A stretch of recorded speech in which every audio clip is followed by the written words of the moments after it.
This is Class 9, Chapter 2, The Sound of Music, Part 2, from Beehive.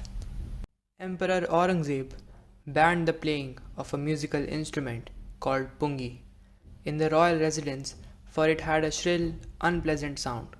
Pungi became the generic name for reeded noisemakers. Few had thought that it would one day be revived. A barber of a family of professional musicians who had access to the royal palace decided to improve the tonal quality of the pungi. He chose a pipe with the natural hollow stem that was longer and broader than the pungi, and made 7 holes on the body of the pipe. When he played on it, closing and opening some of these holes, soft and melodious sounds were produced. He played the instrument before royalty, and everyone was impressed. The instrument, so different from the pungi, had to be given a new name.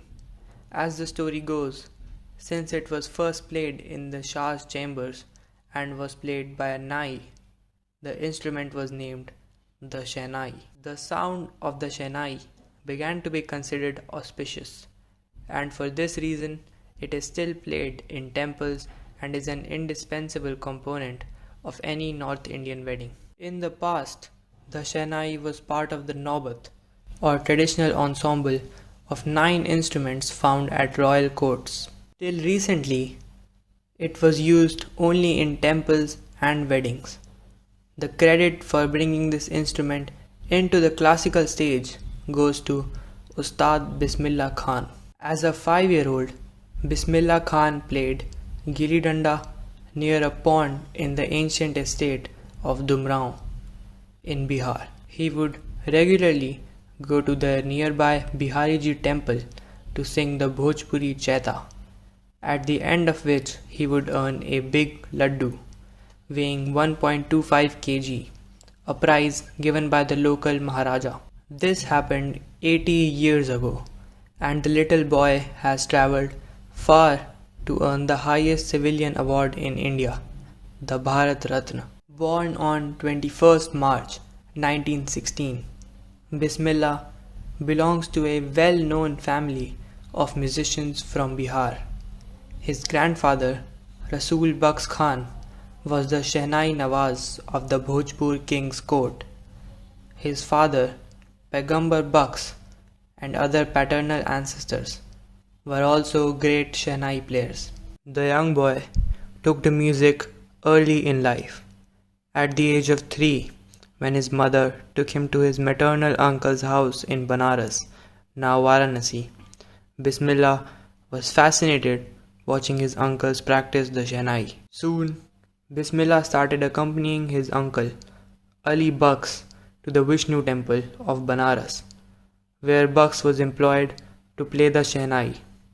Ali Bux would play the Shehnai, and Bismillah would sit captivated for hours on end. Slowly, he started getting lessons in playing the instrument and would sit practicing throughout the day. For years to come, the temple of Balaji and Mangala Maiya and the banks of the Ganga became the young apprentice's favorite haunts, where he could practice in solitude. The flowing waters of the Ganga inspired him to improvise and invent ragas that were earlier considered to be beyond the range of the Shehnai. At the age of 14, Bismillah accompanied his uncle to the Allahabad Music Conference.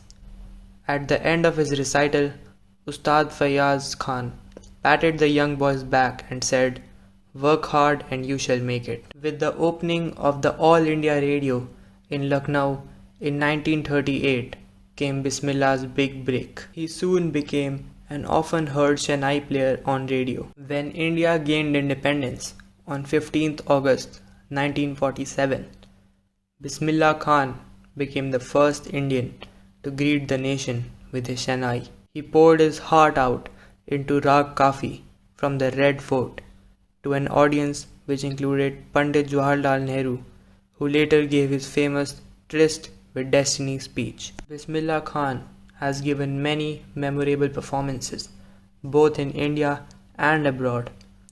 His first trip abroad was to Afghanistan, where King Zahir Shah was so taken in by the maestro that he gifted him priceless Persian carpets and other souvenirs. The king of Afghanistan was not the only one to be fascinated by Bismillah's music. Film director Vijay Bhatt was so impressed after hearing Bismillah play at a festival that he named a film after the instrument called Goonj Uthi Shehnai. The film was a hit, and one of Bismillah Khan's compositions, Dil Ka Khilona Hai Toot Gaya, turned out to be a nationwide chartbuster. Despite this huge success in the celluloid world, Bismillah Khan's ventures in film music were limited to two: Vijay Bhatt's Goonj Uthi Shehnai and Vikram Srinivasa's Kannada venture Sanadhi Appanna. I just can't come to terms with the artificiality and glamour of the film world, he says with emphasis. Awards and recognition came thick and fast. Bismillah Khan became the first Indian to be invited to perform at the prestigious Lincoln Center Hall in the United States of America. He also took part in the World Exposition in Montreal, in the Cannes Art Festival, in the Osaka Trade Fair. So well known did he become internationally that an auditorium in Tehran was named after him, Tahar Muzik Ustad Bismillah Khan. National awards like the Padma Shri, the Padma Bhushan and the Padma Vibhushan were conferred on him. In 2001, Ustad Bismillah Khan was awarded India's highest civilian award, the Bharat Ratna. With the coveted award resting on his chest and his eyes glinting with rare happiness, he said, "All I would like to say is, teach your children music. This is Hindustan's richest tradition. Even the West is now coming to learn our music." In spite of having travelled all over the world, Khan Sahab, as he is fondly called, is exceedingly fond of Banaras and Dumrao, and they remain for him the most wonderful towns of the world. A student of his once wanted him to head a Shehnai school in the USA, and the student promised to recreate the atmosphere of Banaras by replicating the temples there. But Khan Sahab asked him if he would be able to transport river Ganga as well.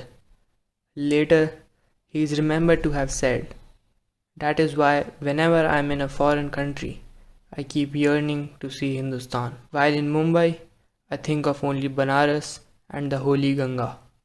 While in Banaras, I miss the unique matha of Dumrao." Ustad Bismillah Khan's life is a perfect example of the rich cultural heritage of India, one that effortlessly accepts that a devout Muslim like him can very naturally play the Shehnai every morning at the Kashi Vishwanath temple. Thanks for listening.